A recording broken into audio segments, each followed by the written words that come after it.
bom? Beleza, já começou a gravação. Então vamos lá.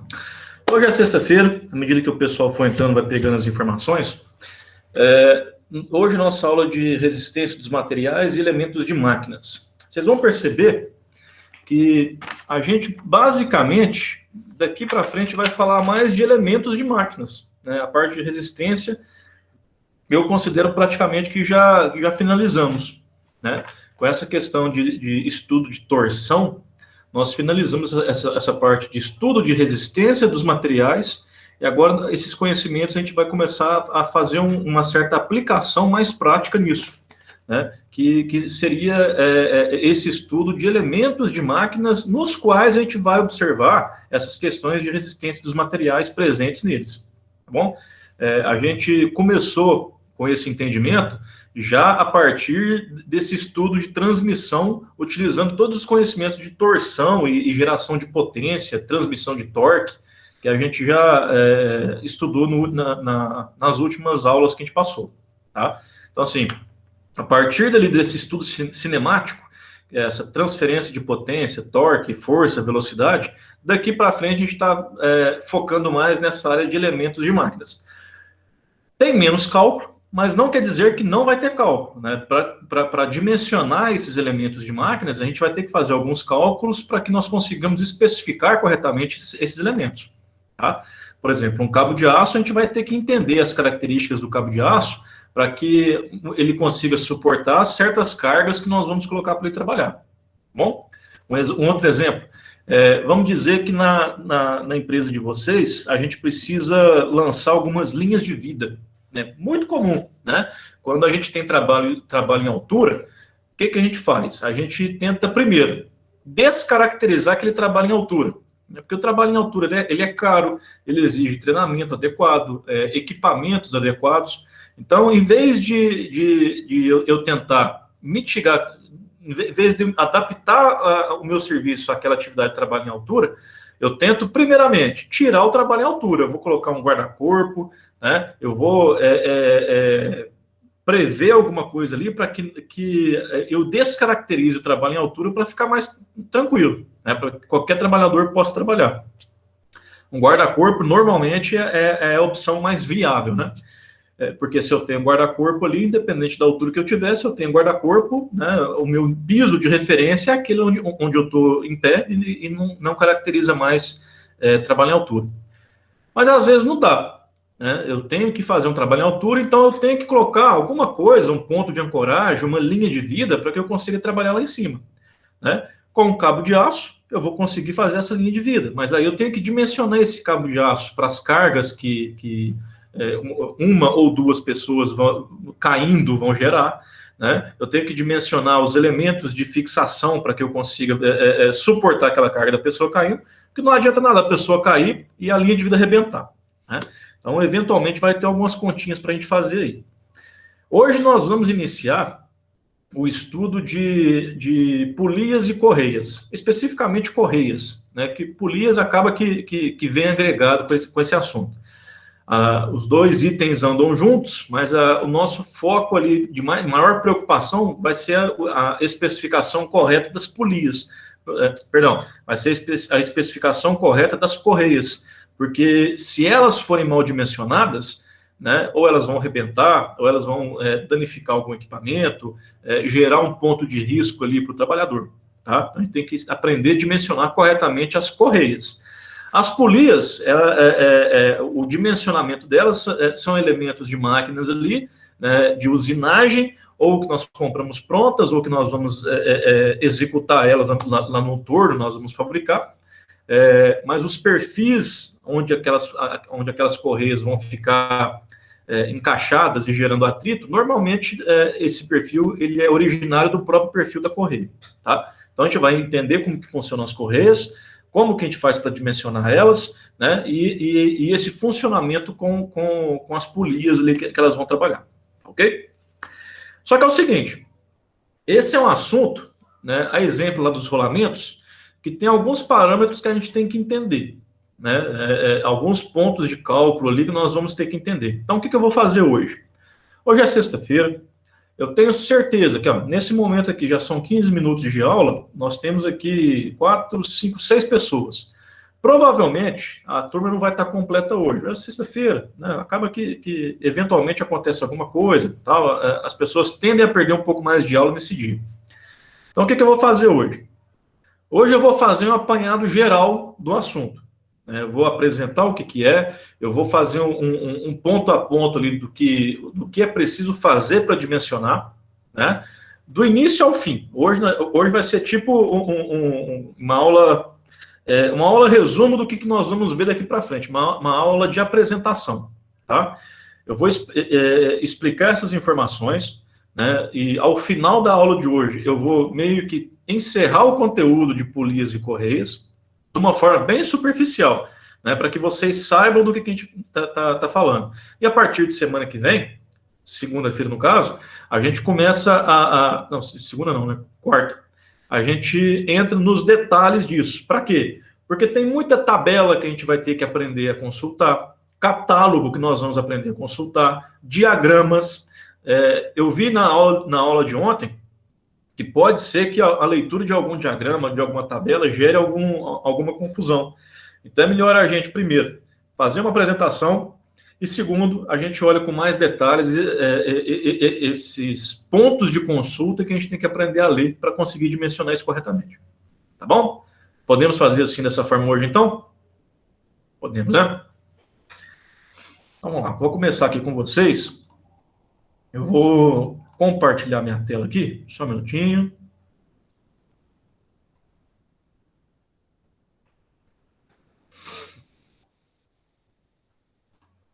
Eu acho que quem assistir essa aula de hoje aqui vai ficar à frente do pessoal, né? Porque vai ter, vamos dizer assim, mais conforto na hora de entender as coisas mais para frente lá.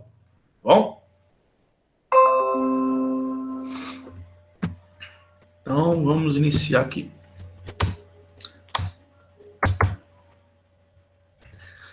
Bom, pessoal, aqui, ó. Polias e correias, então. Uma pequena definição. São elementos de máquinas que transmitem movimento de rotação e força entre eixos paralelos ou reversos, com ou sem inversão do sentido de rotação. Traduzindo isso aqui, conforme eu gosto de fazer, vamos ler primeiro, depois a gente vai pegando parte por parte para entender.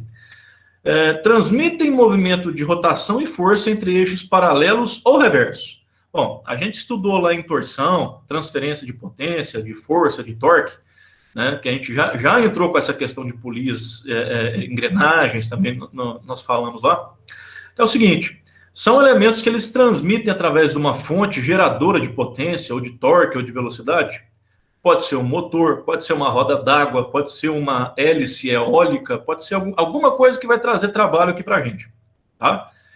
Esse motor está acoplado em uma polia motora, conforme vocês já sabem, e as correias, elas vão fazer a transferência dessa potência, desse torque, dessa força, para um outro eixo, né?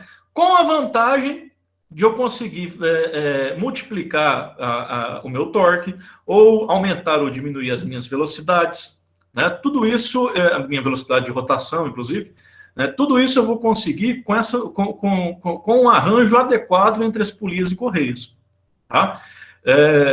Quando a minha fonte geradora está na polia, eu vou chamar essa de polia motora e outra de polia movida. Você já sabe disso. Só que tem um detalhe.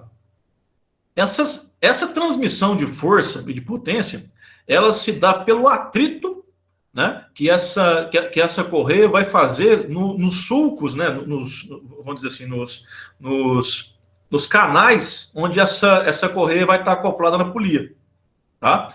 Consequentemente, então, eu tenho que ter uma certa tensão, né, nessa correia, para que eu consiga ter o atrito da correia com a parte metálica ali daquelas polias, para que eu consiga transferir essa força, tá? Então, existe, de acordo com os diâmetros das polias, né, com os comprimentos dessa correia aqui, vai existir uma distância mínima que eu preciso respeitar entre os eixos desse acoplamento de polias e correias, né? E por que eu tenho que preocupar com isso? Porque dificilmente você vai encontrar correias com todos os comprimentos possíveis. Né? Você não chega lá e fala, eu quero uma correia com 2 metros e 35 centímetros e 10 milímetros. Não vai encontrar. Porque as correias eu vou comprar de acordo com certos comprimentos padronizados. Eu vou chegar lá e falar, me dá a correia tal, do modelo tal. Né? Essa correia ela já tem um comprimento padronizado. Então, eu também tenho que dimensionar essa distância entre eixos e os diâmetros dessa polia aqui também. Ok? Tudo isso a gente vai verificar aqui. E tem um detalhe. A vantagem, por exemplo, uma vantagem de polias e correias, quando eu comparo com engrenagem, por exemplo, é que eu consigo fazer a inversão do sentido de rotação das polias, né, do segundo eixo aqui, por exemplo, só montando esse esquema aqui de polia e correia. Quando eu faço esse 8 aqui com a correia, eu consigo inverter o sentido de rotação dessa segunda polia, ou desse segundo eixo que está acoplado nessa polia, só fazendo essa inversão. Né? Para fazer isso com uma engrenagem, eu precisaria colocar uma engrenagem intermediária entre as duas aqui, para conseguir essa inversão de rotação. Se eu necessito dessa inversão de rotação, eu consigo fazer isso só fazendo esse 8 aqui com a correia. Tá bom? E novamente, né, aí volta tudo que a gente já estudou com a transferência de torque, potência e rotação. Né? Com os diferentes diâmetros entre essas polias, eu consigo multiplicar o torque, reduzir a velocidade. Né? Tudo isso que a gente observou lá atrás é aplicável aqui também. Tá bom? Então vamos lá. Eu preciso então dimensionar uma correia, né? E existem diversos tipos de correia, tá? Apesar daqui estar escrito aqui correias em V, por que eu coloquei aqui dimensionamento de correias em V? Porque são as mais comuns. A gente vai ver aqui para frente, mais um pouquinho para frente, que existem diversos perfis de correia, né? Sendo que as em V são as mais comuns, elas têm uma boa transferência de potência, né? Pelo formato delas, a gente tem ali um atrito muito bom entre a borracha da correia e o metal da polia. Né? Então, vamos dizer assim, as correias de uso comum são as correias em V. E existem outros tipos de correia também, correia plana, que a gente vai ver daqui a pouquinho ali. Tá bom? E para fazer esse dimensionamento dessas correias, é necessário a gente ter algumas informações. Tá? As informações que nós precisamos, a gente vai consultar através de tabelas, diagramas, catálogos, e vamos separando ali, anotando. Fala, tipo de motor. Eu tenho um motor aqui de tanto CV, tantos polos, a rotação assim, assado. Tudo isso a gente vai anotando as informações, para que chegue lá na frente, a gente vai colocar tudo isso em uma ou duas equações, para que a gente consiga entregar esse resultado final depois. Bom? Então, para dimensionar as correias de uma forma geral, a gente vai precisar dos seguintes dados. O tipo de motor, potência, rotação, rotação tem correlação com o número de polos, né? A frequência que esse motor trabalha também, né? Obviamente que a gente vai tratar aqui com uma frequência de 60 Hz, que é o padrão da nossa energia elétrica. Mas, eventualmente, se você estiver em outro lugar, em outro país, principalmente, né? Vou trabalhar no Paraguai. Lá, eu não sei qual que é a frequência lá, às vezes é 50 Hz, né? Mas isso aí vocês estão careca de saber também. Vocês estão estudando isso já tem 1 ano e meio já também. Beleza, então vou precisar do tipo de motor, potência do motor, a rotação do motor, o tipo de máquina ou equipamento.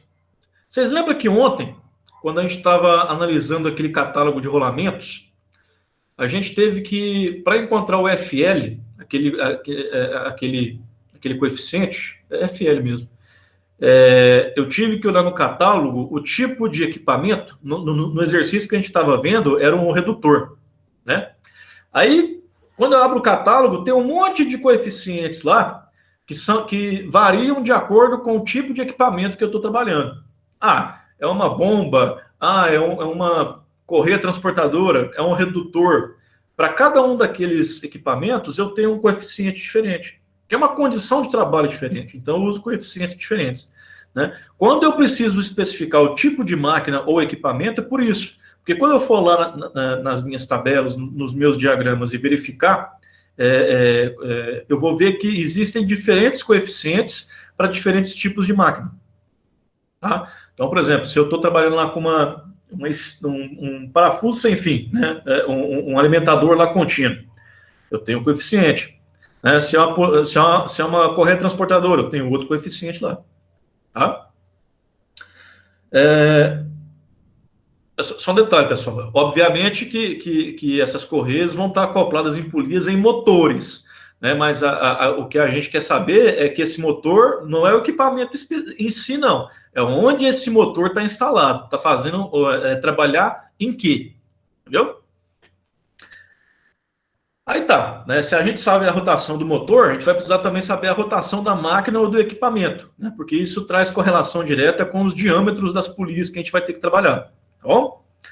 A distância entre os centros, que eu falei para vocês, né? A gente vai ver mais para frente ali, que quando a gente está dimensionando do zero polias e correias, a gente faz um cálculo preliminar para encontrar essa questão de distâncias entre centros. Porque essa distância entre centros vai impactar no comprimento da correia. Vocês concordam? Se eu tenho ali duas polias com diâmetro qualquer, que elas estão mais próximas, o comprimento total da correia é pequeno. Agora, se eu tenho polias e correias que estão mais afastadas, independente do diâmetro, o comprimento daquela correia vai ser bem maior. Né? Então, preliminarmente, eu encontro uma distância entre centros preliminar.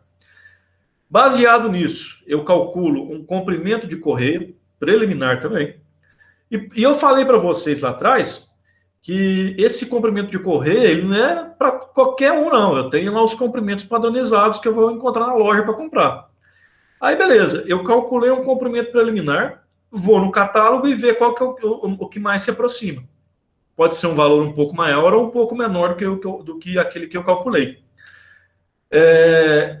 Independente se é maior ou menor, eu vou pegar um mais próximo.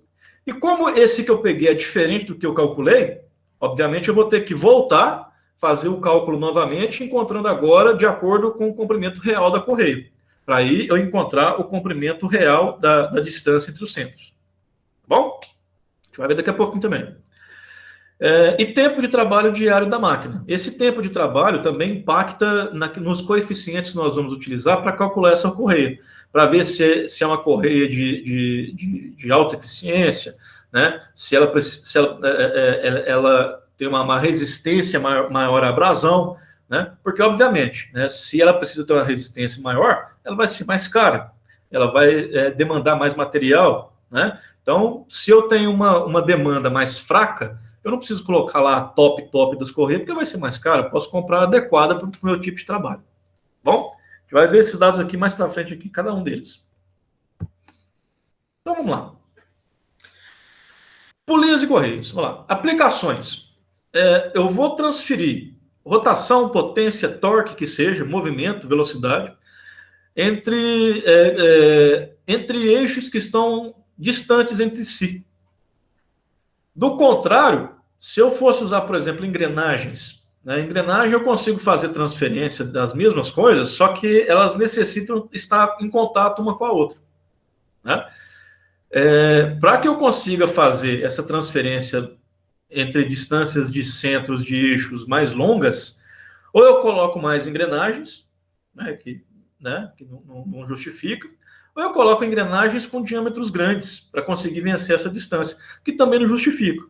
Né? Então, às vezes, dependendo da aplicação, se eu tenho ali que transferir, o motor está aqui, eu tenho que transferir torque, potência, força para um eixo que está mais longe, às vezes é mais interessante eu usar uma correia que vai fazer essa transferência à distância.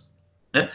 E fora que por ser uma correia, um elemento ali flexível, né, eu consigo ter ali uma absorção de certas deformidades ali. Obviamente que eu tenho que prezar sempre pelo alinhamento entre os meus componentes, né, mas a correia acaba que ela consegue absorver um pouquinho de coisa ali. Tá? Não pode ser muita coisa, porque aí volta aquela questão, vai dar problema com os rolamentos, né, lubrificação, tudo que a gente já estudou até agora. Bom? Vamos lá. Transmissão da potência para mais de um eixo simultaneamente. O que isso aqui significa? Eu não preciso ter um motor para cada eixo que eu vou transferir potência. Imagina, por exemplo, que eu tenho aqui uma polia acoplada no motor. Eu posso ter essa polia aqui escalonada, né, tipo isso daqui, ó. Deixa eu ver se eu consigo desenhar. A polia com vários canais aqui, onde eu vou colocar diversas correias. Aí, por exemplo, eu consigo transferir para cá, porque aí eu vou ter uma correia que busca aqui. Eu consigo transferir para cá, que eu vou ter uma outra correia que está em outro canal aqui dessa polia, eu vou transferir para cá. Ou seja, eu consigo, com uma única fonte geradora de torque e potência, eu consigo movimentar diversos eixos aqui ao mesmo tempo. Né? Inclusive fazendo com que eles trabalhem de forma síncrona. A gente vai ver mais para frente ali que, por exemplo, uma correia dentada que tem no carro de vocês, no motor ali que trabalha no motor, por que ela é dentada? Porque eu tenho que ter ali uma garantia de sincronicidade entre os movimentos de rotação. Né? Porque é aquela correia que vai fazer toda a programação de abertura e fechamento e movimento de válvulas do seu carro.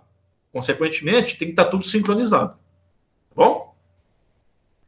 Quando arrebenta, já era. Pois é. Por exemplo. Eu dei sorte, ô Jonathan, com uma história dessa. Meu carro arrebentou e eu não percebi, só que parou do nada assim, de acelerar. Aí eu peguei, parei, não tentei dar partida, não estragou nada.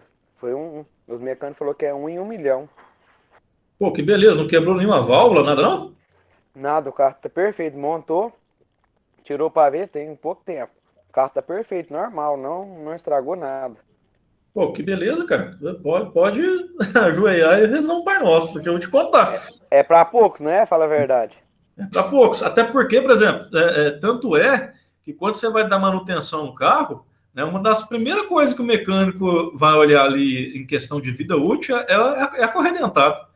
Porque, assim, às vezes costuma ser até caro para trocar. Mas não trocar é pior, porque se ela arrebenta ali, você regaça o seu motor, porque é válvula que pode empenar, um monte de coisa interna que pode empenar também. Então, tem que tirar a cabeçote para planar. Mas o meu foi o seguinte, eu comprei o carro e o cara me mostrou uma nota que tinha trocado. Eu peguei e confiei, entendeu? Só que aí passou uns 6 meses mais ou menos, aconteceu isso. À noite, 11h30 da noite mais ou menos, eu parado lá no meio do caminho com o carro. De jeito. Só que eu tentei dar uma partida e eu vi que tinha alguma coisa errada, porque ele tava andando e ele simplesmente sumiu o acelerar do nada, entendeu? Aí eu já mais ou menos percebi e não insisti. Eu já parei na hora, assim, aí foi isso que aconteceu, mas mesmo assim, falou que foi muita sorte. Não, que beleza, cara, bacana. Teve uma vez que eu tava na estrada, eu tava indo para Campo Belo, inclusive. Eu tava chegando ali em Carmo da Mata, Oliveira, naquela região ali. Aí, de repente, eu comecei a sentir uma vibração diferente no carro. Aí eu parei, né, no acostamento. Assim que eu parei, eu tentei movimentar um pouquinho, eu escutei um estalo no carro lá, né? Aí eu fui ver um dos coxins do motor, né, o suporte do motor lá, o coxim, ele quebrou. Né? Não é nem aquela borracha que deu problema, não. O metal quebrou. Né? Ficou o coxim metade do coxim parafusado no chassi do carro e a outra metade no motor. Né? Aí, beleza, né? Acabou a viagem, eu chamei o guincho, foi no mecânico lá. Aí ele consertou e falou aqui, ó, vamos trocar sua correia dentada também? Porque olha só, aí ele me mostrou lá, né? Tá vendo aqui, ó? Tá começando a desgastar, tá começando a ter uma pontinha arrebentada aqui, começando a ter uma trinca aqui, né? Você acabou de dar muita sorte, porque o seu motor simplesmente afundou, né? Tirou todo o descompasso, eu vou ter que sincronizar tudo aqui de novo, mas ela já está a ponto do problema. Vamos trocar de uma vez? Falando, troca pelo amor de Deus, porque imagina, acontece um trem desse. É importante manter essa questão do sincronismo das correias.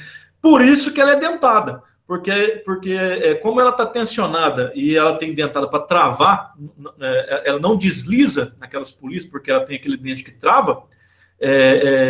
Ele tem justamente esses dentes existem para isso, para que eu tenha uma sincronicidade nos movimentos. Ok? E faltou aqui, ó, aplicação, inversão do sentido de rotação entre eixos. Tá? É aquele esquema que eu mostrei para vocês aqui. Se eu inverto simplesmente a correia, fazendo esse 8 aqui, né, um movimento que era assim, eu consigo fazer com que ele fique assim. Aí eu inverto o sentido de rotação dessa polia movida. Bom? Ok. A gente vai ver, pessoal, quando a gente for detalhar os itens de dimensionamento, a gente vai ver que existem outros parâmetros que a gente tem que observar para ver se é viável colocar uma polia ali, né, polia correr, né, que vai variar ali de acordo com a rotação, com as cargas que a gente está transferindo. Tudo isso a gente vai observar com mais detalhes depois. Tem vários coeficientes que a gente tem que observar, tá? Mas, de uma forma geral, as aplicações mais, vamos dizer assim, visíveis para esse tipo de elemento de máquina está aqui, são esses três, tá? Características. Transmissão da potência por meio do atrito da correia com a polia. Por isso que eu falei, ela tem que estar tensionada numa certa distância, para que a gente consiga fazer essa transferência unicamente pelo atrito ali da correia com o metal da polia. Eu não sei se você já viu isso, eu lembro na roça do meu avô, antigamente, quando eu era moleque, eu ia para lá, tinha lá uma picadeira de capim, né? Cortava o capim e passava na picadeira para dar para o gado ou para fazer silagem, esse tipo de coisa. Aí tinha um motor lá que funcionava, só que para não desgastar a correia, quando ele estava desligado, né, o motor ele andava tipo num carrinho, assim, num chassi, que para não ficar forçando aquela correia o tempo todo tensionada, aí eles davam uma afrouxada no carrinho ali do motor. E se a gente ligasse, obviamente, a correia não estava tracionada, aí o motor ia rodar sozinho e a correia travada lá, parada. Aí o que fazia? Quando ia ligar aquele motor, você tinha que pegar lá uma chave lá para fazer um braço de alavanca, puxar esse carrinho e colocava um pino lá para ele não voltar. Para quê? Para dar tração naquela polia e na correia, para que haja um atrito suficiente ali para não ter deslizamento. Tá? Mas mesmo assim, tem um percentualzinho de deslizamento, mas se ela está bem tracionada ali, acaba que isso quase que fica desprezível. Bom? A correia deverá ser montada sobre as polias de maneira a ficar tensa, a fim de se originar uma força de atrito com as polias. É isso aí que a gente acabou de falar. Ocupa um grande espaço entre os eixos, também, né? Pode ser encarado como uma vantagem que eu consigo transferir essa força uma distância maior, mas acaba que às vezes eu não tenho espaço, né? E aí eu tenho que inventar alguma forma ali para conseguir operar com isso adequadamente, né? Se a minha limitação de espaço é relevante, eu tenho que ver ali o que eu preciso fazer. E tem um detalhe. Polias e correias, elas exigem uma manutenção mais próxima, né? Um tempo de manutenção mais curto. Por quê? Se a gente vai perceber que qualquer coisa que trabalha com atrito, né, que precisa de atrito para trabalhar, ela tende a se desgastar mais rápido, né? Se eu tenho lá um par de engrenagem trabalhando, apesar de ter esse engrenamento, o contato ali do metal, eu vou procurar sempre ter uma lubrificação ali para manter aquele contato e a integridade daquelas peças pelo maior tempo possível. Polir e correr, pelo contrário, eu não posso lubrificar. Se eu lubrifico, eu perco atrito e consequentemente, eu não tenho a transferência de força ali, né? Então, assim, pela natureza do funcionamento desse elemento de máquina, a gente tem que dar uma manutenção mais próxima, mais frequente que lá. Tá?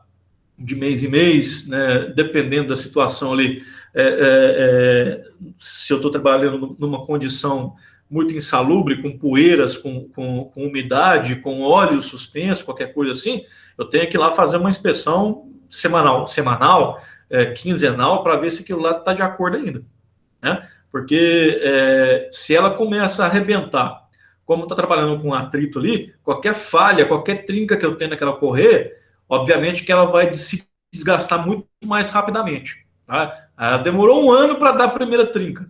Só que deu a primeira, em uma semana ela vai para o espaço. Tá? Então tem que ter essa questão, essa manutenção mais próxima para que você não seja pego de surpresa. E vem toda aquela conversa que a gente teve no passado. Correias e polias é um elemento ali não tão, vamos dizer assim, difícil de você conseguir, né? Às vezes compensa você manter ali uma, duas no estoque para que você deixe aquela outra usar até quebrar, usar até arrebentar. Né? Por quê? Porque é um elemento fácil de conseguir ali. Se você não tem no estoque, você vai na esquina ali, compra e já substitui. né? Diferente do que uma coisa que, por exemplo, você tem que fazer um pedido de outro lugar, que vai demorar muito tempo para chegar, é um elemento crítico. Polia e correia acaba que não é. Né? A polia você consegue usinar ela em qualquer tornearia, pra você ter ideia. Né? Você vai na tornearia da esquina também e você usina uma polia lá. Mas é isso, a questão de manutenção ela é mais curta também. Beleza. Vamos conhecer então os tipos de polias e correias que tem? Então, ó, a mais simples que a gente vai observar é essa aqui, ó, né, que é a polia plana. Quando eu ó, polia plana, a gente tem aqui o furo para colocar, para passar o eixo aqui, ou do motor, ou da máquina que eu estou querendo trabalhar. Né? Vocês podem ver que a designação dessa polia ela vai ser de acordo com o tipo de correia que eu estou utilizando. Tá? Por exemplo, essa polia aqui, polia plana, olha aqui a seção reta dela. Quando eu uso, eu vou usar uma correia plana com essa polia aqui. Tá? A segunda é essa polia de aro abaulado. Eu também vou usar uma correia plana com ela, que ela vai se adaptar ao formato dessa correia, dessa polia aqui. Vocês lembram que eu falei também a respeito daquela questão de que eu posso utilizar o mesmo elemento de força para transferir potência, torque para diferentes eixos? Eu não preciso ter um motor para cada eixo, eu posso utilizar uma polia escalonada feita essa aqui, ó, ou uma dessa aqui, que a gente vai ver daqui a pouquinho também, né, para colocar diversas correias nessa polia. Nesse caso aqui, eu tenho aqui, ó, 3, polia escalonada de aro plano. Nesse caso, eu vou utilizar correia plana, só que os canais onde ela vai trabalhar é escalonado. Com isso, eu consigo uma variação de rotação no eixo que eu estou querendo trabalhar lá na frente. Lá. Bom, a mesma coisa para esse aqui, só que a diferença é que essa aqui tem aquela designação é 4, polia escalonada de aro abaulado. Algumas polias também, igual essa aqui, polia com guia, para esse caso aqui, ela é específica para trabalhar com uma correia plana também, só que ela difere dessas aqui, por exemplo, porque ela tem uma guia lateral que impede que essa correia saia da posição que ela está trabalhando. Essa guia é tipo um retentor para evitar dela ficar sambando aqui para um lado para o outro. Ok? E a partir daqui, ó, a partir da 6, a gente vai ver que ó, 6, polia em V simples. Eu tenho a polia que vai trabalhar só com uma correia em V, né, unitária. Só que às vezes, para transferência de potência que eu preciso, uma correia só não dá. Porque se eu for transferir tudo com uma só correia, ela vai arrebentar. Excede o limite de força que ela consegue transferir. Então, eu utilizo uma polia com vários canais para correia em V. No caso aqui, a 7, a polia em V múltipla. Aí pode ser que aqui tem 3, pode ser 4, pode ser 5. Eu até mostrei para vocês algumas imagens no passado aí, né, sobre umas imagens mostrando ali uma montagem com várias polias várias correias na mesma polia. A 8, aqui, ó, polia para correia dentada. É essa que eu estou mostrando, que eu falei para vocês, que existe uma sincronicidade nas rotações para que não haja deslizamento. E isso é feito através desses dentes, tanto da polia como da correia, para que haja um encaixe perfeito aqui, para que eu consiga essa sincronicidade entre os movimentos relativos. Se eu tiver, por exemplo, o mesmo motor trabalhando com várias polias secundárias, várias polias movidas, eu vou ter sempre a sincronicidade dos movimentos. É o caso do abrir e fechar de válvulas do motor a combustão, por exemplo. E óbvio que aqui, ó, polia para correia em V, polia para correia redonda. Eu confesso para vocês que é difícil encontrar essas polias para correia redonda e para a própria correia redonda em si. Eu, particularmente, eu só lembro dessas correias em máquina de costura. As máquinas de costura antigas, né, tinha essa correia redonda. Mas é antiga mesmo, porque até as mais novas eu já vi que tem lá uma correia dentada também. Tá? Mas, né, esses aqui são os tipos de polias disponíveis aqui que trabalham com tipos de correias diferentes. A gente vai focar mais no entendimento nesse tipo aqui, ó. nas correias em V, tanto simples como múltipla. Bom? E serão essas que a gente vai dimensionar aqui no nosso curso, para que vocês aprendam também. Tá? Beleza. Se existem polias de formatos diferentes, existem correias de formatos diferentes também. As mais simples, que são as correias planas, elas variam de acordo também com o tipo de carga que elas vão transferir. Se é uma carga leve, média, mais intensa, mais forte. Né? E para cada um desses tipos de carga, eu tenho correias preparadas para transferir essa carga. Né? Porque se eu tenho lá uma atividade essa pesada e eu uso uma média, por exemplo, ela vai arrebentar. Então, para evitar de ficar utilizando diversas correias ali, eu utilizo apenas uma, ou o mínimo possível, mas de acordo com as cargas que eu estou trabalhando lá. Para o caso das correias planas, eu tenho diversos tipos vamos dizer assim, de gramaturas de correias. As mais comuns são as correias em V, as trapezoidais, que a gente vai estudar um pouquinho a mais daqui a pouco. E essas que eu falei para vocês, que são as dentadas, que são para serviços sincronizados. Tem as redondas, mas as redondas não são muito empregadas também, não. Tá bom? Bom, vamos conhecer um pouco mais das correias trapezoidais, então, que são as mais comuns, as correias em V. O que acontece? Aqui, ó, nessa figura aqui, que é um corte, né, que mostra as diferentes camadas de materiais de uma correia em V, eu tenho diferentes elementos aqui, cada um com uma função diferente. Vamos começar aqui, ó. Elemento isolante, que é essa casca por fora aqui, ó. Composto especial, que mantém os cordonéis ligados ao corpo da correia e evita fricção entre os componentes. Né? Que seria esse material aqui, ó. Esse branquinho aqui, ó. Esse elemento, ele é responsável para evitar que esses cordões principais aqui, ó, atritem entre si. Esses cordões, que a gente chama de cordonel, ele faz uma espécie de papel de cabo de aço na correia. É ele que dá a estrutura, a resistência necessária para que aquela correia não rebente. Vamos ler sobre isso aqui, ó. Elemento resistente à carga. Corpo de cordonéis de fibra sintética que garante a transmissão integral da força. Aquela correia, ela não é só de borracha. Tal como o concreto, que tem ali uma estrutura de aço, né, para suportar cargas de tração, principalmente, porque o concreto ele não precisaria do aço se ele fosse só para compressão, praticamente. Mas como o concreto ele não funciona sozinho para tração, a gente tem que colocar uma ferragem para dar essa resistência para ele. Tá? E, obviamente, melhora as questões de compressão também. Esses cordonéis, eles vão fazer o mesmo papel da estrutura de aço do concreto. Né? São eles que vão resistir às cargas de tração da correia. Eles que vão transmitir essa potência de uma polia para outra. Tá? O elemento tensor flexiona-se comprimindo e expandindo, o que garante melhor tração. Né? Que é esse material todo aqui.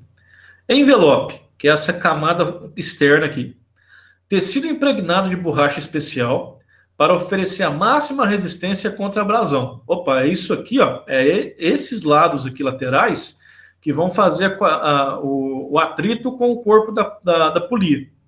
E são os laterais, tá, pessoal? O correto é o fundo da correia não encostar na polia. É necessário ter um espaço vazio aqui entre o fundo da correia e o canal ali da polia ali. A transferência de atrito, ela se dá só pelo corpo lateral. Responsável pela absoluta proteção de todos os componentes da correia, multivigo Deere, né? que é o modelo que a gente está vendo aqui. Bom, se esse aqui, eu tenho aqui o elemento de tração, aqui embaixo eu tenho os elementos de compressão. Vocês concordam? Você lembra que a gente estudou flexão? Né? Se eu estou deformando isso aqui em volta de uma polia, o lado de baixo está comprimindo, o lado de baixo está tracionando. Por isso que esses cordonéis estão do lado de cima aqui. O lado de cima está tracionando. Por isso que os cordonéis estão do lado de cima. Porque as cargas de tração estão do centro de gravidade aqui dessa seção plana para cima. Elemento de compressão, a parte de baixo. Composto preparado para resistir à fadiga causada pela compressão e para dissipar calor. Obviamente, trabalha com atrito, tem calor. Tá? Ok. Né? Conheci a seção reta de uma polia trapezoidal. né? Eu já sei que a carga ela se dá pelo atrito lateral dela com a polia. Eu sei que o fundo tem que estar livre, até para dissipar calor, para ter refrigeração de ar ali para dissipar esse calor. A parte de baixo está comprimida, a parte de cima está tracionada. Por isso que os meus cordonéis, que são os elementos que realmente transmitem a força, que impedem da polia arrebentar, esses cordonéis estão na parte de cima também, tá? Porque é a parte que está tracionada. Tá bom? Nosso transportador é cheio desses negócios aí por dentro. Você já teve caso lá de correia que rebentou? A direta arrebenta. Só que não, esse negócio é uma coisa muito bem pensada, né? Porque quando você vai fazer uma emenda, ela, como que eu vou dizer, né, 30 graus, você entende, ela não é emendada reta. Pra força, pra ter menos chance de arrebentar, entendeu? Isso, né? Porque se você concorda, se você cortar ela reta aqui, ó, você cortar ela Vai reta, forçar só num lugar ali, ó. a área que você está colando ela ali, que você está emendando, é uma área muito curta. Então, se você faz um corte, prepara para fazer uma emenda aqui com um corte transversal, inclinado, você tem uma área de contato maior ali. Mas eu te pergunto, né? Pergunto pela sua prática. A correia, depois que você faz uma emenda nela, ela presta como se fosse uma correia nova? Ou, vou te falar a verdade, viu, Jonathan? Quando é muito bem emendado, vai longe, viu? O problema é quando a borracha vai apodrecendo, porque é calor, frio, chuva, entendeu? Aí Sim. aquelas camadas ali é até ruim pra você fazer emenda, porque você sabe, ela é pra você fazer uma emenda, você arranca, se não me engano, é duas camadas, numa e duas numa parte e uma na outra, entendeu? Pra elas casar. Sim. Aí é até ruim da gente ficar puxando ali, a gente costuma fazer com a lixadeira, entendeu? Com a lixa copo, chama lixa copo, porque não tem jeito de ficar puxando com a truqueza, entendeu? Porque as Entendi. arrebenta de centímetro em centímetro. Agora quando é uma correia novinha, não, é bem mais simples. Porque você pega vai lá, risca com o estilete fora a fora e é só você puxar, entendeu? E além de estar facinho, mas se a estrutura da correia estiver boa, não tiver podre desse jeito, ela funciona bem demais, entendeu? Tanto quanto a nova. Entendi. Então, você já fez essa emenda você mesmo? Assim, eu não pego por conta própria, porque, como que eu vou dizer? Eles, assim, até não deixam muito por nossa conta. Só que eles deixam lá pra gente fazer, entendeu? Entendi. Não sei se você entendeu. Eu não pego toda a responsabilidade sozinho. Eu mais os meninos, quando nós tá lá. Mas nós faz, entendeu? Entendi. E como é Não é, não que. é tão, não é tão, não é tão complexo assim. Mas, Agora, já as medidas quem faz é o mecânico, porque, igual eu tô te falando, ele que calcula tudo certinho e faz esse ângulo certinho aí, ó, que eu falei, pra emenda não ficar reta. Aí e é como é, e ele que como que é o calcula, se eu não me processo engano, dessa é um metro. E como é que é o processo dessa emenda? Vocês procuram fazer uma emenda desses cabos aqui? Não, é, tem Como é que você uma faz? cola, certo? Uma cola especial? Como é que Aí, igual faz? eu te falei, é duas camadas, eu acho que é duas camadas de um lado e uma da outra, entendeu? Você arranca da lona da correia, certo? Você risca lá com o estilete, aí você consegue pegar certinho, já dá pra ver. Aí tem a cola e tem um negócio que você põe dentro da cola, você balança ela pra secar mais rápido. Aí você vem, Entendi. passa a primeira mão, espera secar uns 40 minutos mais ou menos, certo? Porque ela não seca de uma vez. Aí tem as marretas de borracha, depois quando é bater. Aí põe as tábuas de baixo, põe os esticador pra ela não ficar forçando na emenda da correia ali, só depois que você soltar o peso, entendeu? E põe o esticador e estica a correia de jeito que ela fica molinha ali onde você vai fazer a emenda. Você tá Entendi. entendendo? Entendi. Aí depois disso, vai passar essa camada, igual eu te falei, deixa secar. Depois já vem com a outra camada e passa nas duas partes, junta elas bem certinho, até não aprender uma técnica nova. Antes era mais ruim de nós fechar ela, porque tinha gastava mais pessoa, agora não. Nós pega as peças do moinho nas grelhas, coloca uns 10 pontos na correia assim, e vai abaixando a correia e tirando, porque elas não sujam a cola. Não pode ter nada ligado na hora que vai colar, porque o pó que não deixa colar, entendeu? Você Sim. vai juntar as partes tudo certinho aí a marreta come, entendeu? Aí o que junta mesmo é as marretadas, entendeu? Aí Entendi. vai batendo com a marreta de borracha. Aí Entendi. depois disso, né, espera um tempo para ligar. Só que quando você mexe assim com muito calcário, ele costuma as correias durar um pouco menos, por causa do pó vai entrando ali para dentro, entendeu? Entendi. Querendo ou não. É o William que tá falando, né? É, sou eu, senhor William. Tá. Você tá falando no celular, a voz tá um pouquinho diferente, mas te reconheci. Ou ele vai fazer um favor para nós, então. Né? Você traz uns exemplos bons aí da prática da manutenção aí, eventualmente. Próxima vez que você for fazer esse tipo de serviço lá de fazer emenda em correia, faz tipo um dossiê lá de fotos e manda no grupo para a gente, para todo mundo ter esse conhecimento também. Tá? Hoje mesmo teve? Pois é, ué. Hoje teve uma lá que tava quase arrebenta. Por quê? Se você deixar ela arrebentar é pior. Porque Porque daí você tem que pegar. Aí dá um trabalho danado. Porque o motor vai continuar girando e vai tirar ela de lá. Aí você tem que amarrar cabo, pôr máquina puxar, entendeu? Porque é pesada, grande. Correr de 100 metros lá, e 100 metros de ida e tem a volta, 200 metros. Pensa pra você ver o peso que não é. 1 metro dela é um peso danado, porque é grossa, entendeu? 100 metros de Mas distância assim, do motor até o eixo que ela transmite? tem. Só que daí, igual eu tô te falando, ela tem o contrapeso no meio, certo? Que ela desce assim, sabe? E tem um rolo, ela desce. Desce para um rolo e tem um peso que abaixa essa correia para baixo. Por isso que eu te falei que tem o esticador lá que a gente coloca, levanta com a máquina esse contrapeso quando vai colar. Isso é as correias maiores que tem, sabe? As menores não precisa do contrapeso, porque a correia já consegue esticar ela só lá na chave, entendeu? Mas essas maiores não, elas têm um contrapeso. Tá. Aí levanta com a máquina, assim, com a concha da máquina pra cima e amarra eles. Pra poder fazer a emenda e não ficar forçando a emenda da correia ali no começo, entendeu? Tá, deixa eu fazer uma perguntinha. Você está falando de correia, desse modelo de correia que a gente está analisando aqui, aquela correia que vai na polia do motor, ou você está falando da correia transportadora, que tem esse contrapeso no meio ali, que você transporta material em cima dela? É das transportadoras. Ah, Mas tá. elas têm essas linhas aí também por dentro. Tem, né? Tem. Perfeito, então. Então, aqui, ó, dever de casa para você. Quando tiver essa atividade de manutenção lá, você vai fotografar e manda para a gente lá para que a gente conheça também, tá? Na hora que você Não, manda. falou, na hora que você falou esse negócio de contrapeso, aí eu entendi do que você estava falando, que era de correia transportadora, tá?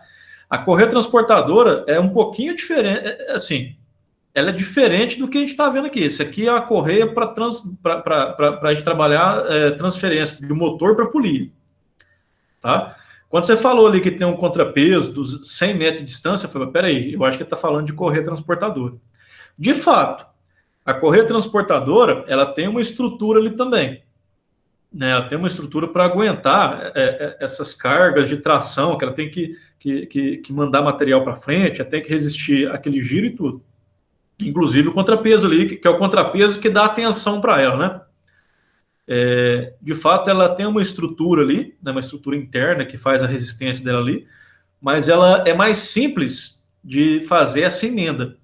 Quando eu digo mais simples, eu não estou dizendo que é fácil, tá? Você tem ali o procedimento lá da empresa de vocês, né, com esse adesivo que vai fazer essa manutenção, mas no caso de correia em V, que a gente acopla no motor ali para transferir aquele movimento, até mesmo para o eixo que vai fazer essa correia transportadora se movimentar. Tá? Lá na extremidade dessa correia transportadora tem um eixozinho lá que provavelmente recebe a rotação de um motor através de correias em V. Tá? Tenta identificar isso para nós, Willi. Chega lá amanhã, né? Não sei se vai trabalhar amanhã, segunda-feira.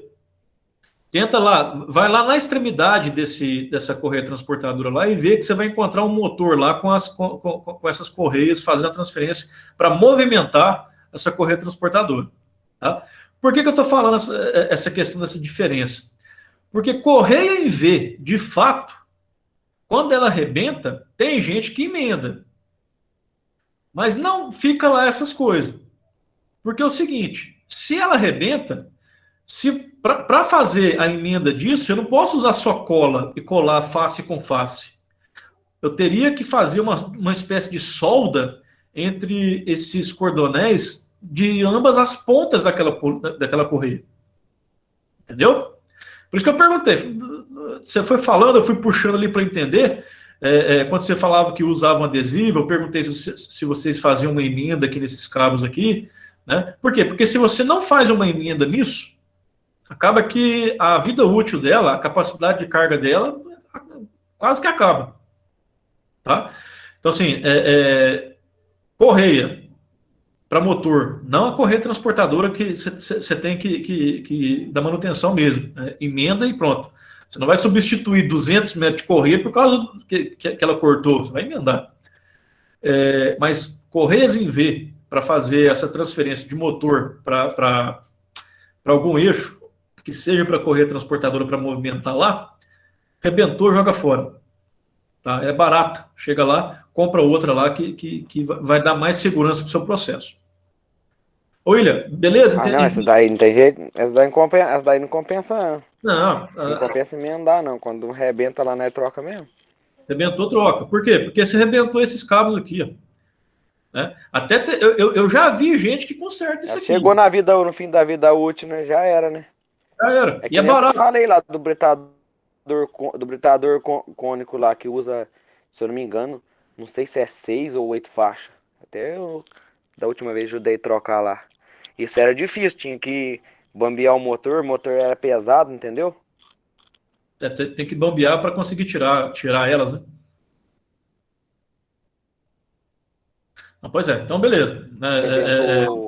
Acho que arrebentou uma, acho que troca o jogo inteiro, né?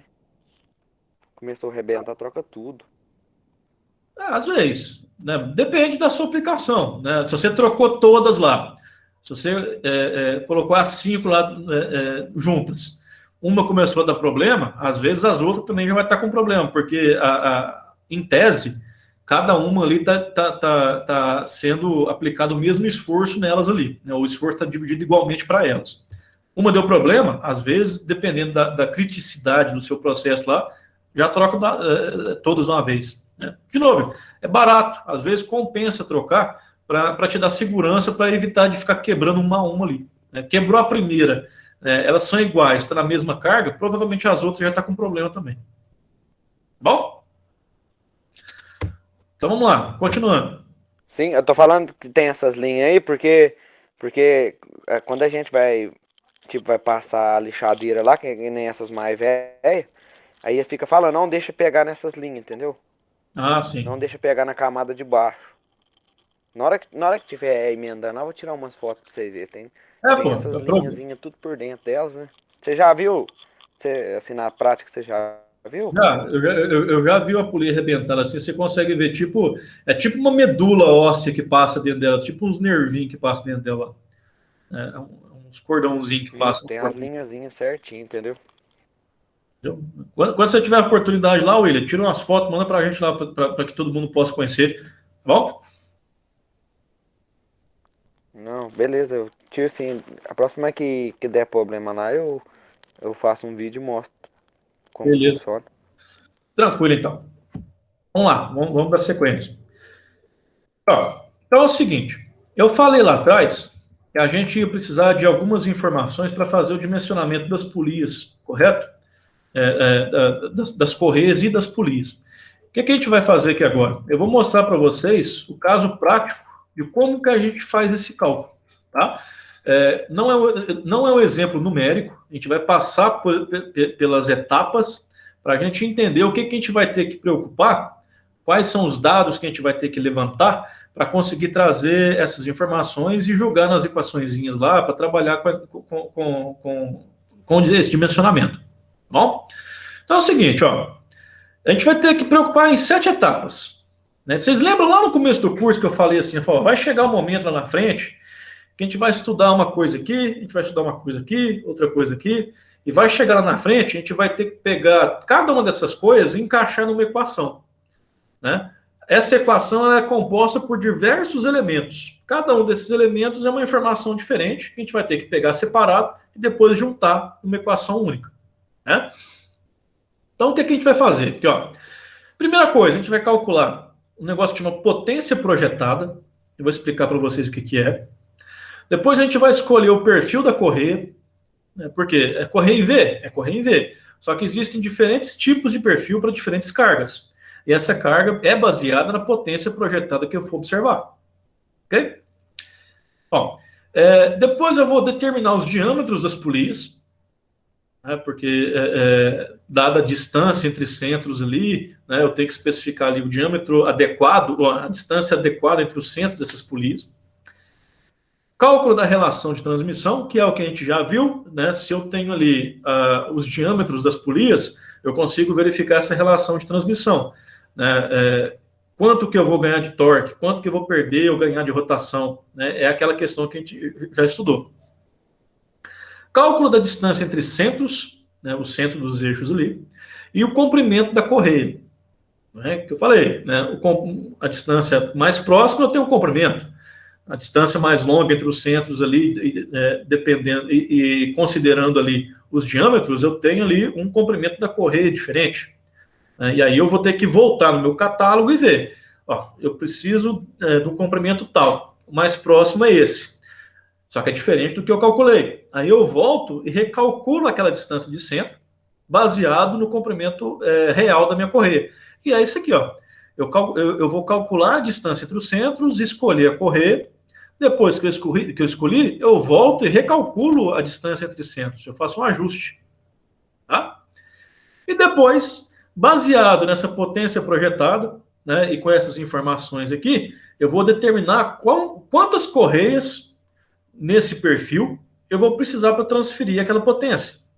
Né? Porque a correia ela tem um limite. Se a minha potência projetada é maior do que aquele limite, eu vou precisar de um número maior de correias também para transmitir aquela potência. Bom? Vamos pegar aqui um exemplo aqui, não numérico, mas um exemplo conceitual, para a gente entender o que a gente vai ter que procurar de informações, de tabelas, né, para fazer esse preenchimento. Vamos lá, então. Então, a primeira coisa, potência projetada. A potência projetada, pessoal, né, PP, potência projetada. Eu vou pegar a potência do motor, né, a potência do meu motor lá em cavalos, e vou multiplicar por um fator de serviço. Vocês lembram lá atrás, aqui para trás que eu falei aqui, ó, o tipo de máquina ou equipamento que eu vou estar trabalhando? Nesse caso aqui, quando ele fala de fator de serviço, ele é correlacionado ao tipo de máquina que eu estou trabalhando com ela. Né? Eu estou com um motor lá que vai movimentar uma máquina. Que máquina que é essa? Bom, eu vou olhar na tabela e eu vou encontrar aqui, ó, informações sobre a máquina conduzida, né, ou seja, que está sendo movimentada, e a máquina condutora, ou seja, o motor que está sendo trabalhado ali. Né? Primeiramente, aqui, ó, máquina conduzida. Eu vou identificar aqui, ó, máquinas relacionadas são apenas alguns exemplos representativos. Escolha o grupo cujas características sejam mais semelhantes à máquina em consideração.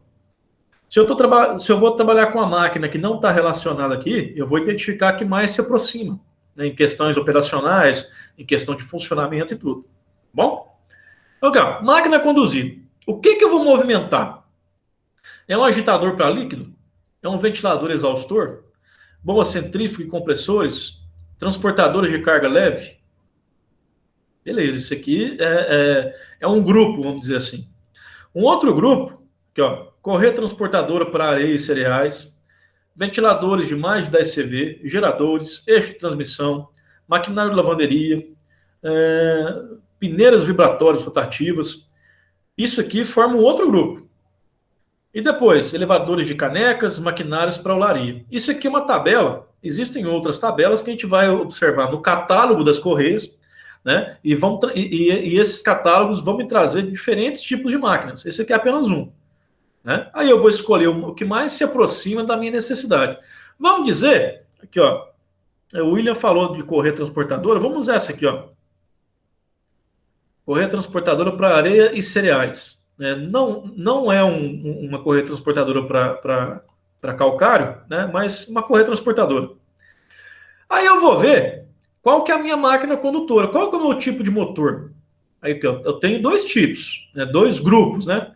Vamos ver qual que é o motor que se enquadra aqui. O meu motor se enquadra em qual grupo? Calma. Motores de corrente alternada, torque normal, motor gaiola de anéis, motores síncronos, divisão de fase, de corrente... Opa, pessoal, desculpa a ignorância. DC é corrente contínua, né? Isso. Beleza. Aqui, ó, enrolados em derivação, motores estacionários. Aí eu vou olhar aqui também, aqui, ó. Para esse grupo, eu tenho motores com uma capacidade maior. Aqui, ó. Alto torque, alto escorregamento, repulsão e indução, monofásico, anéis, enrolados em série, combustão interna de um cilindro, eixo de transmissão, embreagens. Aí eu vou escolher. Não, meu motor é um motor de torque normal, né, de corrente alternada, normal, né, não é um motor de alto rendimento, alto torque, não. É motor de torque normal. Então eu vou olhar essas tabelinhas aqui, ó. Aí eu vou fazer o cruzamento aqui, ó. Eu estou nesse grupo aqui, olhando a máquina conduzida. Então eu vou olhar aqui, ó. Os meus fatores de serviço, né? E o meu motor é esse aqui de torque normal, então eu vou olhar aqui, ó. Então eu vou preocupar com esses coeficientes aqui do fator de serviço.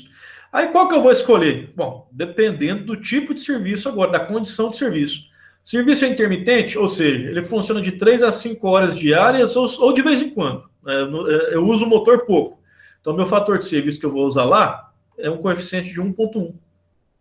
Não, o meu motor é normal. Ele trabalha durante o turno de serviço do pessoal, de 8 a 10 horas diárias. Então, 1,2. Não, o motor, ele trabalha, a empresa trabalha em 3 turnos, o motor, a máquina não pode parar, aquele motor trabalha direto. Beleza, então o coeficiente que eu vou utilizar é esse aqui, 1,3. E onde eu vou utilizar ele? Aqui, ó. Para calcular a potência projetada, eu vou pegar o meu motor, vamos dizer que tem lá 20 CV, e multiplicar pelo meu fator de serviço, que é 1,3, por exemplo, 1,2, que trabalha só durante o turno, né? 20 CV vezes 1,2, 2, 4, vai para 24 cavalos de potência projetada. Ok? Tranquilo, né? Nenhum mistério. Pega a potência do motor que está lá na plaquinha e multiplica pelo fator de serviço. Fator de serviço eu vou encontrar nessa tabela, que eu tirei do catálogo das Correias, para encontrar qual que é o meu fator de serviço. Baseado no equipamento que eu estou trabalhando e baseado no tipo de motor que eu tenho instalado. Ótimo, beleza. Então, esse primeiro ponto aqui da potência projetada eu já entendi. Vamos agora aqui para a escolha do perfil da correia. Perfil da correia. Vamos lá.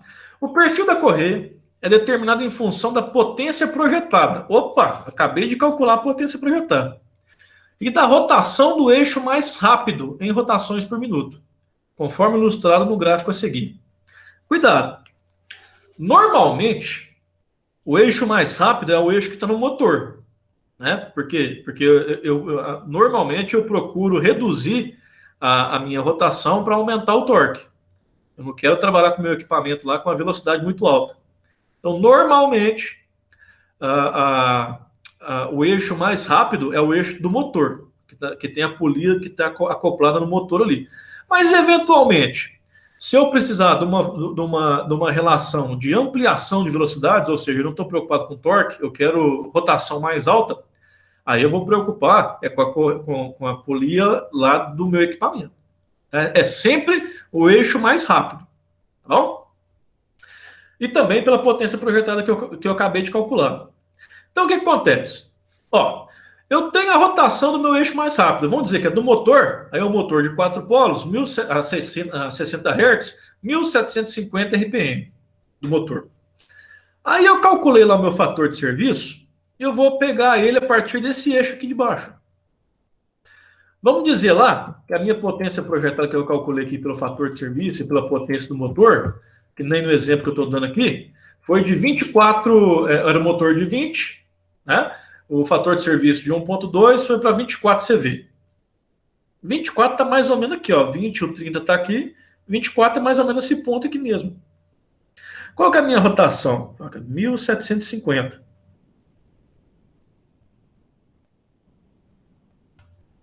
24 está aqui, ó. Opa, beleza. Eu juntei essas duas linhas aqui. Em que área que eu acabei ficando? Aqui, ó, na área B, ó. Ou seja, aqui eu encontrei que a minha, vou dizer assim, o meu perfil da correia vai ser esse perfil B aqui. Bom, eu poderia ter encontrado aqui fator de serviço um motor de 100, por exemplo. Um motor de 100 CV com 20% e vai para 120. Né? 120 está mais ou menos aqui. E aí a minha rotação vamos dizer assim, 600. 600 está aqui entre 500, 575, aqui, está mais ou menos aqui. Ó.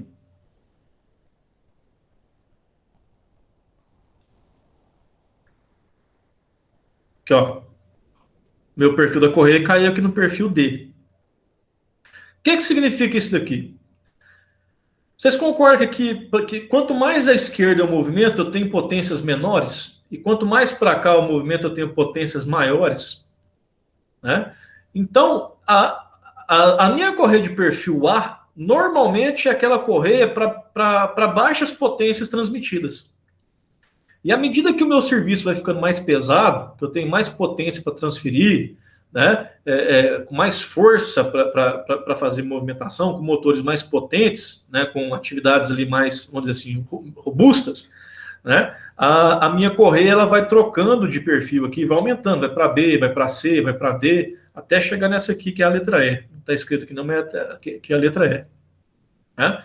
À medida que eu vou aumentando esse perfil, são para condições de serviço mais severas, maiores potências, né? Acaba que com menores rotações aqui também.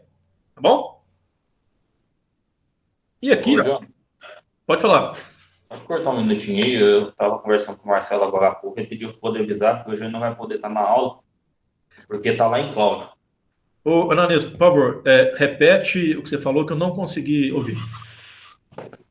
O Marcelo me mandou mensagem aqui, pedindo para poder te avisar que hoje ele não vai assistir a aula, né, porque ele está lá em Cláudio, deu um problema, um rompimento de fibra lá, eles estão tentando achar, ele está para lá até não sei que horas. Não, beleza, tá tranquilo. Mas é coisa de serviço, né? Não aconteceu um acidente. Não, é coisa de serviço. Beleza. Eles estão procurando um rompimento que teve. Não, tranquilo, tranquilo. A aula está gravada, né? E conforme eu falei para vocês, hoje é uma aula introdutória para ver o conteúdo todo. Depois a gente vai ver com mais calma aqui também. Sim. Bom, ok. tá tranquilo. Aí, continuando aqui, ó. De acordo com o que eu encontro aqui nesse perfil, né? Aqui eu tenho aqui as medidas padrões dos perfis de correia, né? Aqui a parte B, que é esse comprimento maior, e a altura dela, que é esse comprimento T aqui, em milímetros, tá bom? Ok. Aí eu vou ter que calcular agora os diâmetros das polias. Determina-se o diâmetro menor em função da potência do motor. Normalmente, o diâmetro menor é aquele que está mais rápido, então, consequentemente, é a polia que está no motor. Em função da potência do motor e da rotação do eixo mais rápido, né, que é a que está lá no motor. Então, o que acontece? A potência do motor eu vou encontrar aqui. Né, essas potências aqui são as potências tabeladas que eu encontro lá para comprar um motor, 10, 15, 20, 25. E aí, ó, eu vou encontrar o seguinte, ó, RPM do motor, 50 e 60 ciclos. Esse número que tem aqui, o asterisco, é para 50. Então, a gente trabalha com 60, vamos olhar aqui. Meu motor é de 1750 RPM, então eu vou olhar nessa coluna e vou encontrar qual que é o meu motor. Meu motor é de 20 a 1750. Então, aqui, ó, diâmetro da polia, 4,6. 4,6 o quê? Polegadas. Então tá aqui, ó, o diâmetro menor em função da potência do motor. Ótimo, então eu já consegui especificar qual que é o diâmetro da minha polia menor que vai no motor lá, baseado na potência do motor e na rotação daquele motor lá. Tá? 4,6 polegadas. Multiplico por 25,4 milímetros e encontro esse diâmetro em milímetros. Tá bom? Muito simples. Ok? Aí vem o cálculo da relação de transmissão, que vocês já aprenderam, estão careca de fazer, né? Que baseado nos diâmetros e nas rotações, eu consigo encontrar quais que são essas relações de transmissão. Tá bom? Só que tem um detalhe. Aqui, ó, olha só. Se eu tenho aqui o diâmetro da polia menor, que é a mais rápida que eu encontrei, e eu tenho a rotação que ela trabalha, né, eu vou, a partir dos dados iniciais, eu vou conseguir encontrar a minha relação de transmissão. Tá? Vamos dizer que eu saiba qual que é a rotação que tem que ter na polia movida. Né, e eu sei a rotação de entrada aqui, eu consigo calcular essa relação de transmissão. Tá bom? Só que tem um detalhe. Esse diâmetro da polia menor, ele tem um limite mínimo. Tá? De 65 milímetros para esse tipo de correia aqui, que é a High Power, Power 2, né? A gente vai ver mais para frente algumas tabelas. Tá? Então, dificilmente a gente vai encontrar diâmetros menores do que 65 milímetros para esse tipo de correia aqui. Tá? Isso aí a gente vê com mais calma depois. Relação de transmissão, vocês sabem fazer já. Aí vem, cálculo da distância entre os centros e o comprimento da correia. Bom, inicialmente, você lembra que eu falei com você que a gente vai pegar um cálculo de distância entre centro preliminar? Eu vou pegar o diâmetro maior, o diâmetro da polia maior, mais 3 vezes o diâmetro da polia menor e dividir por 2. Aí eu vou encontrar uma distância entre centros preliminar. Ok. Aí eu vou pegar esse C, essa distância entre centros, e vou jogar nessa equação aqui, ó. Isso aqui é uma beleza para vocês jogar no Excel, fazer um negócio de Excel aqui que fica mais fácil. Essa equação, esse L, é o comprimento preliminar da correia. 2 vezes C, que é isso aqui, mais 1,57 que multiplica Dzão mais Dzinho, mais essa fração de Dzão menos Dzinho elevado ao quadrado, produto notável isso aqui, dividido por 4 vezes C que eu calculei aqui. Tá. Aí vamos dizer que eu resolvi isso aqui, e o meu perfil de correia, eu olhei lá que anteriormente lá, é o perfil B, foi isso que a gente olhou lá, não foi? Foi, perfil B. E esse resultado deu aqui 1.370 milímetros. Aqui. Só que 1.370 não existe aqui na tabela. Eu tenho 1.340 e 1.390. Então, né, eu vou pegar o mais próximo, vou pegar aqui 1.390. Ótimo, eu peguei um valor que é diferente desse que eu calculei. Ok? Então, o que eu vou fazer? Eu vou recalcular isso aqui, utilizando agora o valor correto. Né? Eu vou pegar, resolver essa continha aqui desse coeficiente, 4 vezes o valor correto que eu achei aqui de 1.390, menos 2π, que multiplica Dzão mais Dzinho. Aí o resultado dessa continha aqui, eu vou jogar nessa equação aqui. Né, aqui ó, o K é isso aqui. Então eu substituo o K aqui, substituo aqui e resolvo o resto. E aí eu tenho a distância entre centros real dessa correia. Ok? Ou seja, eu já tenho a correia real que eu vou usar, está aqui. E tenho a distância entre centros real que eu vou usar, está aqui. Muito simples. Só não pode errar na conta aqui. Por isso que eu falei, vamos trabalhar com Excel para isso aqui ficar certinho. Aí tá. Aí eu já sei a correia que eu vou usar, né, o perfil B, eu já sei o comprimento dela, a distância entre centros. Eu vou ver qual que é a carga que essa correia consegue pegar. Determinar a capacidade de transmissão de potência por correia. E eu vou resolver essa continha aqui, ó. Potência por correia é igual a potência básica mais a potência adicional, tá aqui. E isso aqui multiplica por 2 coeficientes, que é o fator de correção pelo comprimento e fator de correção do arco de contato. Vamos ver o que significa cada um desses pontos. Aqui, ó. Potência por correia é igual a potência básica. De onde eu vou tirar a potência básica? De uma tabela desse tipo aqui, ó. CV básico por correia para o diâmetro pitch das polias menores, em milímetros. RPM do eixo mais rápido, no meu caso, que é 1750. Aí, ó, eu vou encontrar aqui qual que é o diâmetro da minha polia menor. Eu tinha achado lá, acho que foi 4, alguma coisa, não foi? 4, alguma coisa, vezes 25,4, dá em torno de 100. Vai dar um pouquinho maior, mas vamos usar essa de 100 aqui. Então, 100. Eu desço até encontrar o 1750, aqui, ó, 2,9. Foi o valor que eu encontrei. Então, nessa equação, potência básica, eu vou substituir aqui por 2,9. Potência adicional. Ó, CV adicional por correia para a relação de velocidade. Potência adicional. Então, RPM do eixo mais rápido, 1750. E aí, ó, relação de velocidade. Lá atrás aqui, ó, eu não calculei a minha relação de velocidades. Eu vou pegar aquele valor que eu encontrei aqui, ó, e vou encaixar aqui. Qual que é a minha relação de velocidade? É de 1 a 1,1, né? É de 1,23 a 1,30. Eu vou localizar, vamos dizer que está aqui, ó, entre esse ponto, a 1750, aqui, ó. Eu vou usar esse fator. Tá bom? Muito simples também. Por relação de velocidade, eu encontro a relação, a rotação, eu encontro onde que cruza. A potência básica é a mesma coisa. Eu vou pegar o diâmetro da polia menor com a rotação e vou ver onde cruza. Aí, esses valores eu vou jogar aqui, ó. O primeiro está aqui, o primeiro já está aqui, o segundo está aqui.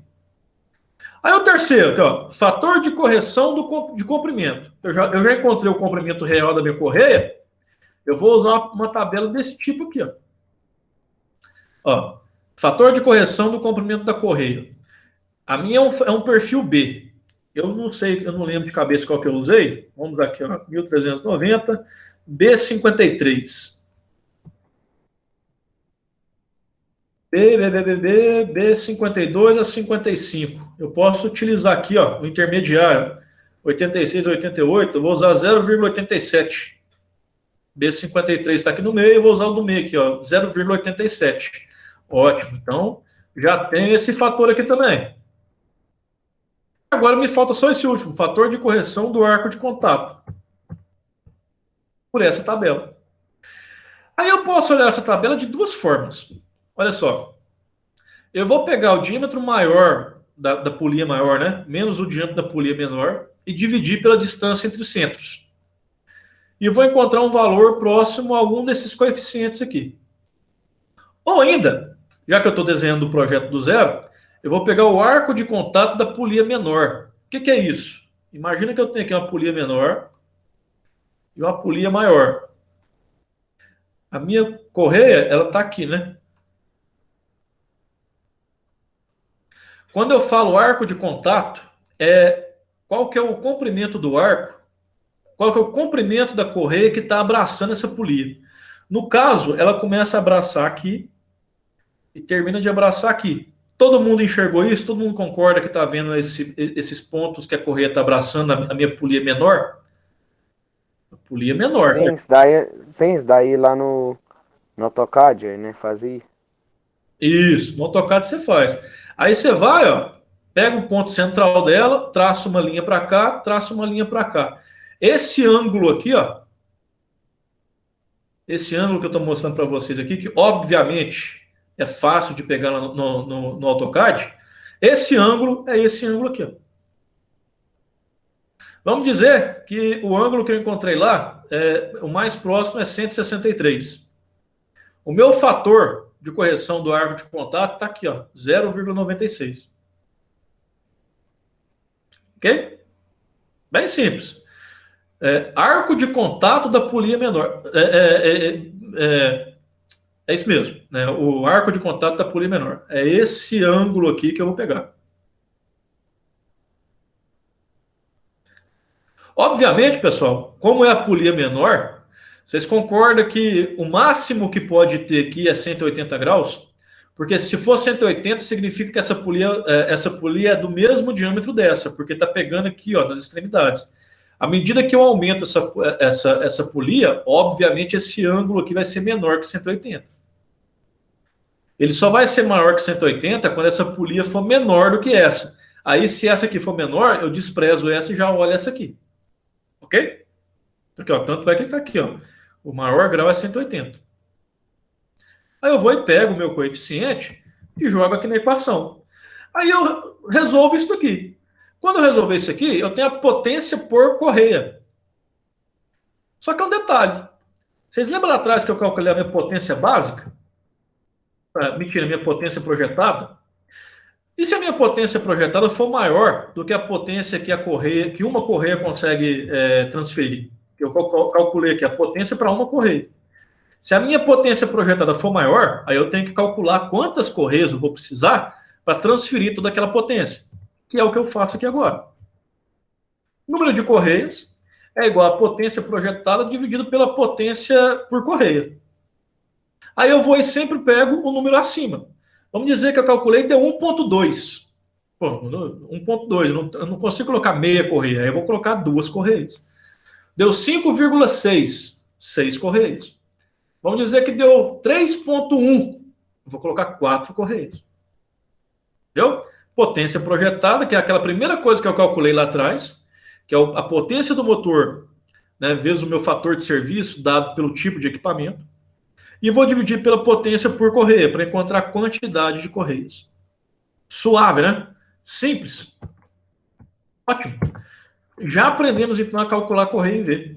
Né? Fazendo esses passos, no final eu tenho a distância entre centros das correias, o comprimento daquela correia, o modelo, a série e a quantidade que eu preciso para fazer essa transferência dessa potência. Ótimo. Aí, no final do curso, no final dessa disciplina, quando vocês estiverem já fininhos nessa questão de dimensionamento de correia, eu vou mostrar para vocês esse programinha aqui, ó, que é o Correios Universal. Isso aqui é simplesmente um catálogo online. Melhor, não é online porque é um programa, né? Você tem que baixar o programa para utilizar. Mas isso aqui, por exemplo, vamos dizer, é um programa que funciona como um catálogo de uma empresa, né? Dessas Correios Universal aqui. Como que a gente vai trabalhar com isso aqui? Vou mostrar para vocês aqui. Olha, John, você tem um programa para cada coisa. Bicho, né? Tem que facilitar a vida, né? E quando não tem programa, a gente usa Excel. Aí o que acontece? Aqui, ó, primeira coisa, catálogo novo dimensionamento. Aí ele vai te perguntar, aqui, ó, correia em V industrial, perfil clássico, de alto rendimento, correia V de alto rendimento, perfil estreito. Não, o que eu quero é o perfil clássico, normal. Perfis A, B, C, D e E, que vocês viram que a gente estudou aqui lá, a gente já viu de onde que vem esses perfis. Aí dá um OK. Aí, ó, você lembra do equipamento acionador daquela tabela? Né? É um motor elétrico ou é um acionador genérico? Não, é um motor elétrico. Esse genérico aqui é quando é, por exemplo, uma roda d'água, alguma coisa assim. Né? Não, é um motor elétrico. Potência dele, eu vou colocar aqui em HP. Não tem outra unidade não, tá, pessoal? É HP mesmo. Depois tem, para colocar correto, você está em quilowatts, o seu dado, você tem que converter para colocar aqui. HP é quase igual a um CV também, então a gente pode utilizar direto aqui. Quantos polos? 2 polos. Né? Ou 4 polos? 4 polos, né, em 60 Hz, vai dar 1750 aproximadamente. Se for 50, 1450. Então 60 Hz. Tensão está aqui, dá um OK. Vocês lembram que a gente tem que colocar qual que é o equipamento movido? Vamos pegar aqui, ó, indústria metalúrgica. Aí me fala que, ó, dentro dessas opções, vamos colocar aqui desempenadeira a rolo. Aí vai pegar, a polia movida é plana? Ela é sem canais? Não, a polia movida ela é normal. E qual que é a rotação? Né? Do meu equipamento. Qual que é a rotação do meu equipamento? Eu estou entrando com a rotação do motor de 1750, mas eu quero trabalhar com equipamento a 400 RPM. Vai rodar a 400 RPM. Dá um OK. Período de trabalho. Ó, todas aquelas informações que a gente observou, a gente tem que preencher aqui. Até de 6 a 16 horas por dia. E o ambiente de trabalho né, ele não tem poeira, nem umidade, nem óleo ou graxa. Se tiver algum desses, eu preencho aqui. Se não tiver, eu deixo em branco. Polia de tensionamento. Não tem polia tensora, né, então mantenha anotado aqui. Se tiver alguma polia tensora, né, a gente preenche aqui, mas não tem, normal essa aqui. Dou um ok. Aqui, ó. Perfil da correia é a largura aqui 12,7, a altura 7,4, o tamanho aqui vai ser A90. Existe aqui, o mínimo é A15 e A180, ele me especificou A90. Aí já me entrega aqui todas as informações e me fala aqui, ó, meu fator de serviço é tanto e eu preciso de 8 correias para fazer essa transferência. Ele me dá aqui os dados da polia acionadora também, diâmetro, rotação, torque dela, relação transmissão e da polia movida. Tá aqui. Só que eventualmente, se eu, beleza, me deu todos esses dados. Aí eu posso chegar aqui, ó, e pedir um relatório. Quer ver? Deixa eu ver aqui. Aqui, ó. Se eu clico aqui, ó, ele me entrega aqui também o desenho das polias. Tá aqui esse desenho com esses índices aqui. É só olhar qual que é as dimensões da polia acionadora e da polia movida. Tá aqui também. Né? Mas beleza, ele me entrega aqui essa opção, né? Aqui, ó, correia V selecionado ok, porém é recomendável a seleção do perfil B. Então beleza, vamos mudar aqui para o perfil B? Tá aqui, ó, perfil B. Mudou, mas já me traz aqui, ó, o diâmetro da polia acionadora está abaixo do limite. Recomendável para correia selecionada. Né? Aqui, ó, a altura do perfil, eu posso mudar a minha correia aqui, e ele vai mudando as informações lá, até eu chegar num valor que me atenda. Se ele fala aqui que a polia está abaixo do limite recomendável, eu aumento aqui, ó.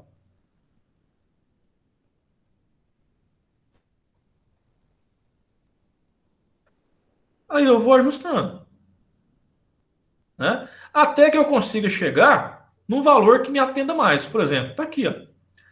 Ok, é recomendável uma distância de centros maior, se possível, né? Aí eu vou movimentando aqui, ó. Ok, ó. A partir daqui já tá ok. Acionadora tá ok, movida tá ok, correia em V tá ok, 7 correias. Aqui, ó, e ele me dimensiona também a polia. Ele me traz aqui as dimensões, inclusive da chaveta que eu vou usar na polia lá. Bom? Ou seja, isso daqui, eu acho que dá até para imprimir esse negócio aqui depois. Dá até para imprimir. Ou seja, isso aqui é uma ajuda para a gente conseguir dimensionar. Tá? Mas, a gente primeiro tem que entender como é que funciona isso aqui na unha, para que a gente não vire simplesmente um preenchedor de programa. A gente tem que entender de onde que vem as coisas e porquê das coisas. Que o programa pode estar errado também. Bom, pessoal, nossa aula hoje foi até as 20h38, então quase no limite. Né? A nossa intenção hoje foi apresentar o conteúdo mesmo. A partir de semana que vem a gente entra em mais detalhes, inclusive com alguns exemplos numéricos, para a gente conseguir fixar esse valor aí essas informações de polias e correios. Tá bom? Alguém tem algum comentário, alguma pergunta? Tranquilo, né? Tranquilo. Então, beleza, pessoal. Bom final de semana para vocês aí. Um abraço. Eu vou dar uma olhada no calendário de vocês para ver se amanhã é um dia de sábado de letivo. Né? Se for um sábado letivo de algum dia da semana, eu verifico lá uma atividade para vocês. Mas pode ficar sossegado que não é nada que vai demandar muito tempo, não. Até porque eu acho que vocês já estão agarrados lá com o exercício lá das 2 disciplinas para fazer. Não, John, deixa eu terminar aquelas lá como atividade. Eu vou tá enrolado, né? Tem uns outros trabalhos aí também da Tuane, tem do Luiz, tem esse seu aí pra fazer. Tá enrolado. Tudo nessa pra agora. Quer ver? Eu acho. Deixa eu ver o calendário aqui. Eu acho que amanhã não tem nenhuma previsão, não. Só para ter certeza. A gente está entrando aqui em agosto, julho. Hoje é dia 30, dia 31. Aqui, ó. Amanhã seria um sábado letivo equivalente a segunda-feira. Já fica, então, a atividade para amanhã, que é terminar os trabalhos que vocês têm para fazer, então. Bom, eu sei que vocês estão agarrados com isso aí. Não, vai ajudar, vamos passar mais, nem não vai dar conta, não, sabe mesmo? Pois é, melhor. Aí não fica puxando o cobertor para descobrir os pés, fazendo frio demais. Beleza, então? Então, até segunda-feira, pessoal. E não esquece de entregar o trabalho até domingo, não, viu? Beleza. Valeu, abraço. Boa noite.